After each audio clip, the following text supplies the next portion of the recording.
So this is the penultimate one of my E3 videos. This is the PlayStation conference. One I don't normally watch, because I don't own a PlayStation 4, and I've not really normally got much interest in what they show off. But there was a few things I was interested in looking at this year, so I ended up watching it. So I thought I'd do a bit of a talk through of what I saw from the conference, and maybe you'll find it interesting. So here we go. So the event started under a tent, which was the weirdest setting for a conference straight away. The awkwardness of hosts continues throughout this whole show. They said at the start a lot of the stuff that was already announced is in this presentation, which was a little bit like, that's a little bit worrying straight away. But there was a few things that they knew as well, which was also mentioned, so that's cool. At the start there was lots of mic echo, which was kind of really annoying, really frustrating. So they showed a guy with a banjo doing a musical intro for some reason, and this worked so well for other presentations like the Bethesda one, so we were all really looking forward to more musical presentations, But so they basically go into the first game, and the representation of why they're under a tent sort of thing was shown off in the first trailer, which was The Last of Us Part 2. Speaking of post-apocalyptic games, Ellie returns, and in a nice FMV where they're showing some characters off inside a barn dance like thing under a tent. LGBT community seem happy about Ellie's representation in the game, so that's pretty cool. Then they sort of slowly move into, like, they start dancing with each other, the two girls, and then it goes into a gameplay sort of scene where you see Ellie stabbing someone to the back of the throat while creeping around a load of trees and stuff. So I thought I was watching the Tomb Raider trailer again, which was kind of strange. Lots of gory death scenes showing off, so like a guy hanging and being stabbed at the same time was a little bit gruesome. But it was weird because in the trailer they sort of played it poorly, so that you get shown off what happens when you get caught in terms of getting people trying to find you, and they see you while in the trailer. But then there's lots of running away from these bad guys, and a few quick time events and things that happen along the way. But there was also some interesting tidbits from it. So Ellie had I don't know if it was a bolt or some sort of knife or something in her shoulder, and she basically pulled it out, and it seemed to do a self-healing sort of thing. So return some health.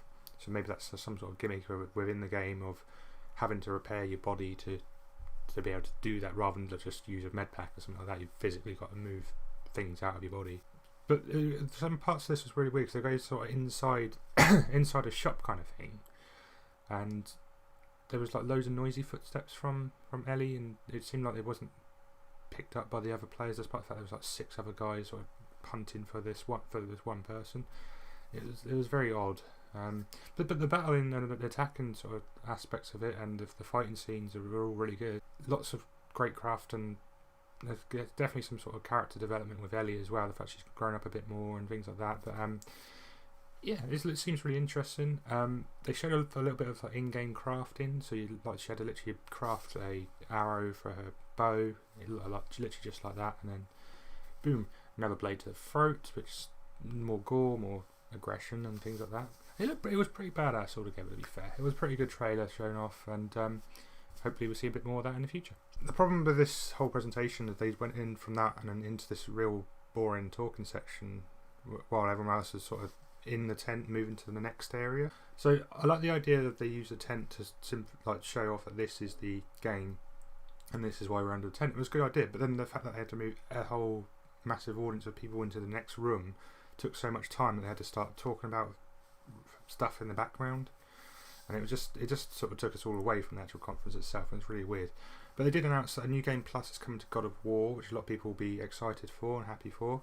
But the problem with it was sort of they don't have much expectations was sort of mentioned within the actual talk itself, and I was like, that's not really the best way to promote yourself, kind of thing. Just don't expect what you want and just build up to whatever you've already told you. But it was really odd. I just don't quite understand why you would do that as a presenter. Surely if you're presenting and you're for a company, you want to say, be excited for these games, play these games, they're really good. Nothing like, oh yeah, we've already announced some of these, so just put the limitations down already. So it kind of was a frustrating way they sort of done it.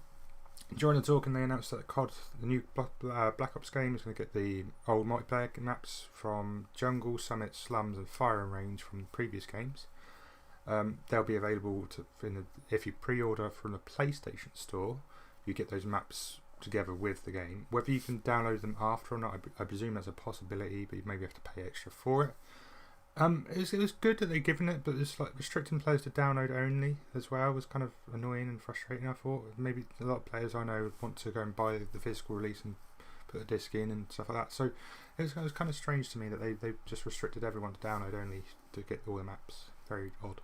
Oh, and Black Ops 3 was announced for PlayStation Plus now, so I think it's still available to download now. So if you're interested in that, go download it. Leading up to E3, there was lots of like pre-announcements from PlayStation. So a lot of them for PSVR stuff. PSVR's got new modes including Tetris Effect, which is like a Tetris game you could play in VR. Okay, that's pretty cool. 2 like survival horror apocalyptic games again. Days Gone announced, and Twin Mirror was announced. They seem kind of same sort of thing in a way, so I didn't quite understand. They went a lot to the actual trailers themselves. They just announced as the game, and maybe a slight snippet of a car being rolled over and stuff. What was interesting was the VR Ghost Giant. It looks like a cross between Animal Crossing meets like Black and White, where you're like the god creature looking after these like animals in a world. But it's all in VR, and you can literally see your hand move in and grab things and move things for the animals and stuff. So it's quite an interesting idea. I like the look of that one. But definitely be one to check out. And Beat Saber is finally coming to PlayStation VR as well, which is like the lightsaber music game kind of thing. You got slash and dash and stab and things. It's a pretty cool game. So that's something for PlayStation VR players. Destiny 2 was sort of announced that they've got a new DLC coming on September 4th for PlayStation 4. First on PlayStation 4. 6 billion hours of gameplay so far for Destiny 2. That's incredible. There's a lot of hours. More musical intros. This sort of happened all the way through the rest of the conference, which is kind of strange, if I'm honest. There's a white man dressed as an East Asian bloke, and he was playing like a pipe thing. And everyone was sort of not sure whether he finished or not, and was like, clap, do we clap now? Clap, clap, clap, no? Okay. But yeah, it was funny, and everyone just carried on through. First game announced was after Last of Us, Ghost of Tsushima, which is a samurai game with lots of limbs being chopped off everywhere. It looks stunning, to be fair, in terms of visuals. Very gory, very stealth sort of gameplay mentions to it, like slow motion sort of aspects when you're like one-on-one fights and things like that. It seems like a Mongols versus like I believe Japan or China. I'm not really sure which one it was. I don't really make much sense of what it was. I presume it was Japan, but it wasn't very clear. The one-on-one fights look really cool though, in terms of how you basically got to be really slow and time your attacks kind of thing against other players. It did drag a little bit near the end, but the whole trailer itself was pretty cool. So we're coming back, and then there's a banana playing a guitar. There's no right or reason for this, it's just a banana playing a guitar. Control, which is from Remedy and 505 Studios, this game coming in 2019.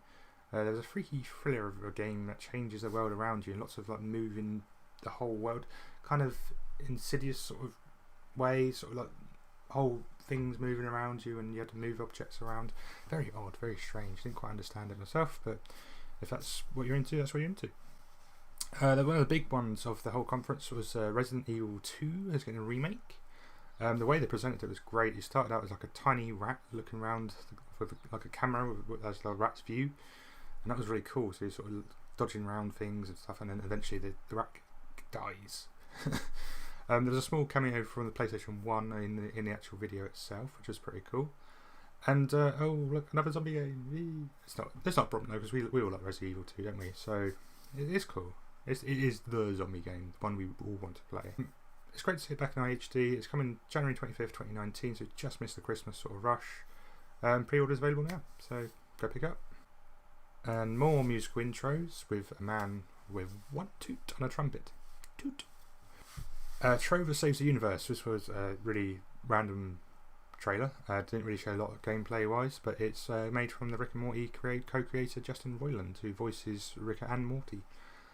He had a bathtub guy as presenting the game, I guess, and he's in the game, playing the game in the bath, and he accidentally drops the controller in and electrocutes himself. Then another character comes in, and it's basically the voice of Morty, literally spot on voice of Morty, and he says, "Oh, you should buy this game." Yeah. Wasn't really a lot to it, and nothing really explained what it does and what the actual game is. So very early days on this one, but it's interesting to see they've got Rick and Morty guy to come and make a game. More Kingdom Hearts 3 footage was shown. This time we've got Pirates of the Caribbean is returning to Kingdom Hearts with Jack Sparrow and basically all the crew from all the movies, from the looks of it, are in this game, which is pretty cool. There's appears to be lots from the third movie where Jack's sort of stuck in this. He's stuck in like Davy Jones's locker sort of area, and there's lots of that sort of footage was shown where he's on his ship on his own and sails down the sand kind of thing. So the Black Pearl's in the game. There's lots of underwater fighting scenes. There's like dolphin like jumps and fighting in the air and things like that.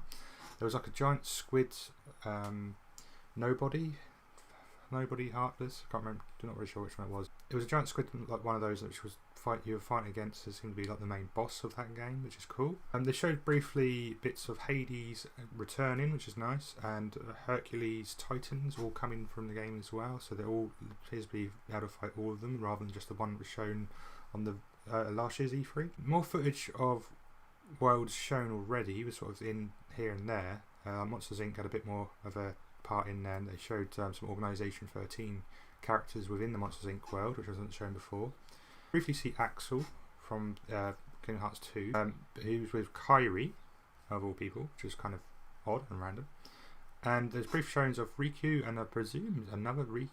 There seem to be two Rikus, and they look very similar. Maybe it was someone else, I'm not sure. It was very, very confusing. So hopefully there's a bit more development on what that means there. So we'll see in the future. There's also an announcement that all of the package of Kingdom Hearts 1, 2 and a few of the other in-between games are all coming in one package for PS4 as well, so that's quite nice. So if rather than having to buy all of them separately on PS3 or whatever, you can now bring it all for PS4. Something I'm definitely interested in. I'd probably sell the console for me for doing that one, to be honest. If it wasn't for the fact I got most of the other games I really wanted. I mean, Crash Bandicoot was the one I was sort of definitely wanted to buy a PS4 for, and now that's coming on all consoles, so you know. But I definitely might have a look at this one, and if I can get it cheap enough, maybe I will pick up the PS4 for this. Next was a load of singing vegetables. I presume they look like turnips for the next intro. Why? Another big game. So this is from Hideo Kojima. This is Death Stranding, which is the first sort of look at some gameplay, I guess. There seems to be lots of walking around with like big bags and carrying things all around in a different world. Didn't quite understand what that was all about, but the trailer was very movie-esque. Like lots of walking around, sitting in showers and things like that, and looking around the world. But it did show off some of the different areas in the game. There was lots of like mountainous sort of canyons and things, which were really beautiful in the game, and like volcanic rock and things is walking over underground areas and hiding from like certain tanks. So there's some sort of gameplay parts to that, and visuals looking really good in terms of visuals, but just not a lot else sort of shown off, to be honest. I don't quite understand the whole why we got these so many materials and why we take them, where are we going with them, what does this mean, you know, it's very confusing. There was a weapon shown that he had, like I presume like a sniper rifle that got made out of just appeared kind of thing. That was pretty cool, but very strange at the same time, so hopefully we can get something on that in the future. From the trailer itself, that he seemed like he looked down from his arm up to his face, and there's like something was infesting his body or something like that. Maybe that was some sort of aspect of the game. I don't know. A bit more of the actual baby was shown in the little thing inside him, and what the baby can do. Very odd looking game.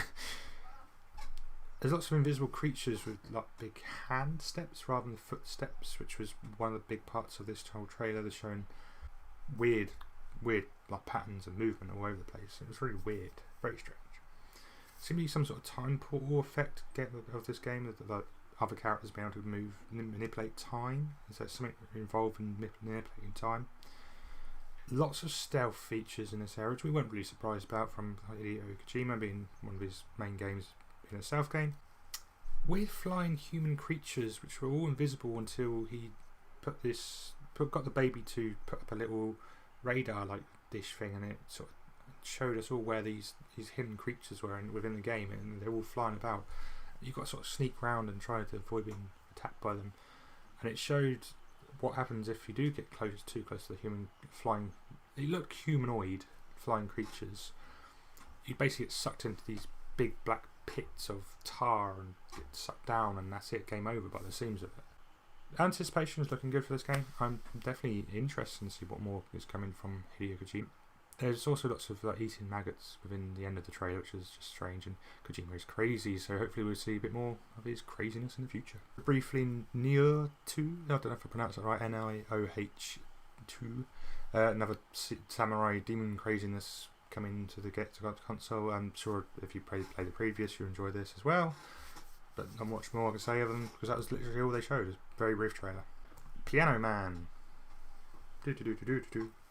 And then Spider-Man PS4, which is looking stunning, to be fair. Helicopter crash, and then Spider-Man sort of saves the girl who's in the crash, and then he's suddenly getting attacked by Electro, which is one of the Spider-Man villains.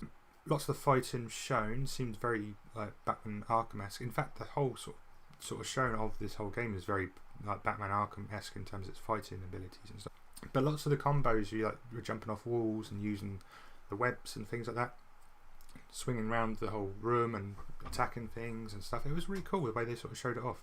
Within the plot of this game, it seems like lots of the Spider-Man enemies are going to be returning. So Rhino was shown off the first time here, and then Scorpion, Vulture, and some black and white dude. I was not sure who he was. He looks kind of Kingpin-like, but I don't really know. I'm not really that involved in the Spider-Man universe, other than a few of the main villains.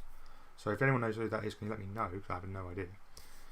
But this really does look like literally an Arkham Spider-Man edition game, and the fact that there's like a prison raid, there's battlings like it, you're going to be eventually taking these all back to the prison, I presume, and it basically is Arkham Spider-Man. It looks great. Can't complain. It looks good. Free moving web slinging seems really impressive, especially when you're sort of doing chase scenes and like chasing Electro. Whether this is just like a one path sort of thing, or you can take different paths, I don't know, but it looked pretty cool, and how different moves you could make to move your character around the area. Like I said, visually stunning, and at the end they left it on a little bit of a cliffhanger. Like, so Spider-Man basically gets beaten up by all the other bad guys, and he's like on his last legs, and then he turns around, there's someone else there, and he's like, "Oh, you? Like, who is it?" And they didn't show it off, so I was like, "Oh, who could that be? Who could that be?" Anyway, Dr. Octopus, maybe something like that. And then at the end, a little drummer boy tootling on his drum, and then that was it. That was it. Literally it. So what's that? There's 5, 6 games. 1, 2, 3, 4, 5, 6, 7. 7 games shown off. 8 games shown off if you include Last of Us. 8 games shown off in the actual conference. There was a few other pre-conference stuff, so probably about 15 games altogether. Lots of them we sort of already knew about in terms of like Kingdom Hearts and Last of Us 2, Spider-Man, Death Stranded. So a lot of it we already knew about, but it's just nice to see a bit more gameplay and a little bit more visuals on each of the games itself. Slightly disappointed that there weren't more, but the same with Nintendo's conference as well, which I'm going to talk about next. I think lots of this is just these are the upcoming games in the next couple of months, leading up to January. There's not a lot else sort of shown after that, other than a couple of things like, say, Death Stranding. We don't have a release date for that yet, as far as I'm aware. But everything else is sort of more coming within the next few months. So this is why we're sort of expecting this kind of thing to appear. That there's not much in terms of games being shown off, but still, it was what they did show off was impressive. I'm definitely sure there'll be people interested in Spider-Man and lots of the other games that were shown off. But me personally, not enough there to make me warrant getting the PS4, other than maybe get a Kingdom Hearts package and the Spider-Man game, especially with other games coming to other consoles as well. So interesting, but we'll wait and see how it goes. Cool. So thanks for watching, guys. If you enjoyed, leave a like. If you disliked, leave a dislike. If you want to know, let me know why you liked or disliked. Leave a comment in the comment box below. And if you're interested in seeing any more of my E3 videos, check out the playlist on there. There's about 6 or 7 videos altogether now. So if you missed out on anything on E3 2018, have a look back. Maybe there's something there that might be interesting to you. But yeah, thanks very much, and make sure you subscribe if you want to subscribe for more videos. And I will catch you later on. Love you and leave you. Ciao for now. Bye bye. So more Kingdom Hearts 3 footage was shown. This time we had Pirates of the Caribbean.